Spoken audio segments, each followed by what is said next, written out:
Hi guys, today I'm talking about a watch which is named after the unicorn of the ocean. Yes, I said that. What on earth is this all about? And it's also got an absolutely stunning dial which is meant to bring you good luck. Let's have a closer look. So I hope you're all having a good day. My name is Dan and I'm going to be sharing a really cool watch with you today. It's from a micro brand which offers you lots of lovely design flair, amazing materials, stunning build quality, all for a very fair price. It sounds all too good to be true, doesn't it? But no, this is not an advert. This is a watch review, of course. Before we get into all that, what am I banging on about? It's this. This is a Phoibos, and I'm so glad they've done this smaller size and now with a lovely array of stone dials. Now, I think stone dials are all the rage at the moment. I like that that has been the case, and I got to choose this aventurine dial. I'm a little bit superstitious, and I would like to say that having an aventurine dial is apparently something which is going to bring me good fortune. So let's see if that's the case. I've been wearing it as much as I can and I'm not a filthy rich millionaire yet, but maybe I need to wear it more. The good thing is you don't need to be a filthy rich millionaire to buy one of these. So before I get into the details about the watch, the first thing you need to know is the price.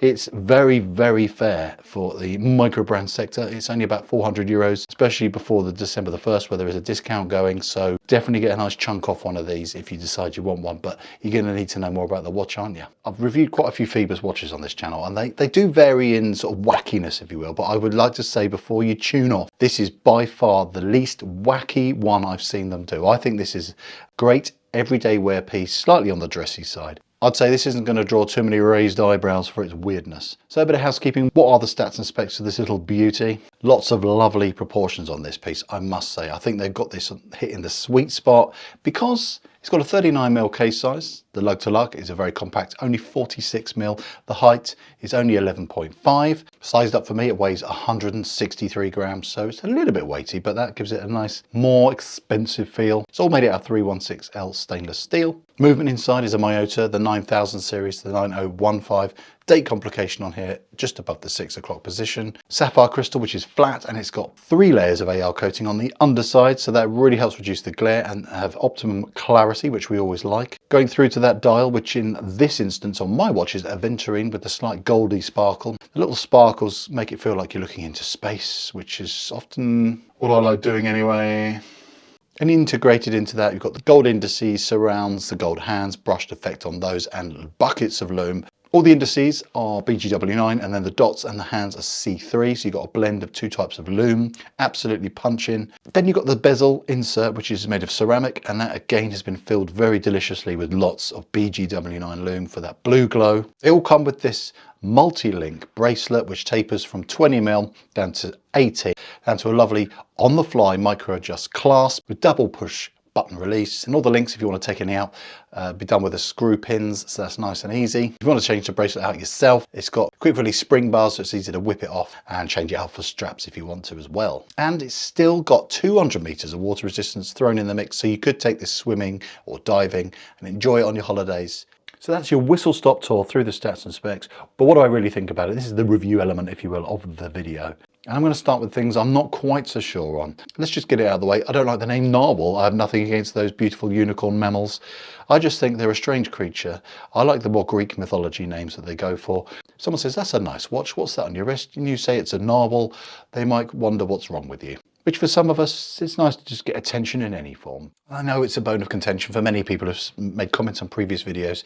I don't know why, you just don't like the octopus on the dial. What is wrong with you? It is a octopus, it's a kraken, it's to do with Greek mythology. It is not that hideous a creature. They're actually beautiful sea creatures, octopi, and I think they should be respected. So leave those creatures alone. And I think it's perfectly appropriate for branding on a watch, which is very aquatic anyway. I get annoyed that other people don't like it so much, but I know the comment section is going to be lit up with people saying, I just don't like the octopus. Oh, what's wrong with you? Calm down, Dan. We're talking about the watch, what I don't like really. Objectively, the bezel rotation is very tight and is not actually that easy to turn due to the slightly slippery bezel. And I just would say that's just a personal taste thing, but it's also, I am a bit right because it is a little bit slippery and my fingers are perfectly grippy, thank you very much. Getting down to personal taste, I think aesthetically, the 12 and the 3 and the 9 markers are just huge. This is a relatively small watch, especially for dive watches. It just looks like they are too big for that dial, and it's just a bit like overbearing. And then you've got those very square hands and very square markers throughout. The good thing about that is obviously it allows buckets of loom to be chucked in there, but I just think they're a little bit overbearing. Some people might not like this case design. My wife thinks it looks very dated and a bit ugly, but I like the aesthetics, but some people might just find it a bit old-fashioned looking. There's a lot of polish going on here. It might look a bit too chintzy. And then if you chuck in the stone dial, which is very glittery, sparkly, someone might say you're showing off with your unicorn sea creature watch. Who cares what people think? If you want to wear your very bling Narwhal, sod the rest of them. I would have liked a better taper on this bracelet. This again is personal taste, but I would say for comfort and for weight, because this is still relatively heavy, a 20 down to 16 taper with a more elegant clasp would have felt classier, would have had better proportions. So before this just sounds like a mudslinging contest, I must move on swiftly to all the joyous things about this watch. I must say, for the money, the brushing and the polishing on this watch punches significantly above its weight. Not just a spec.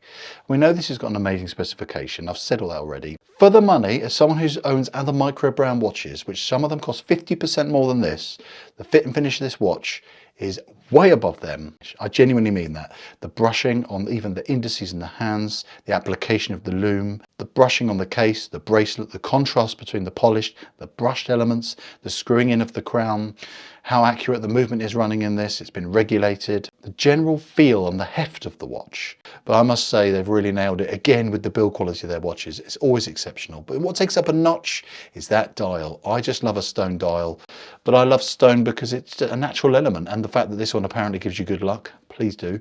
It's absolutely beautiful. When you look at it and it plays with the light, it sparkles, it's dreamy even.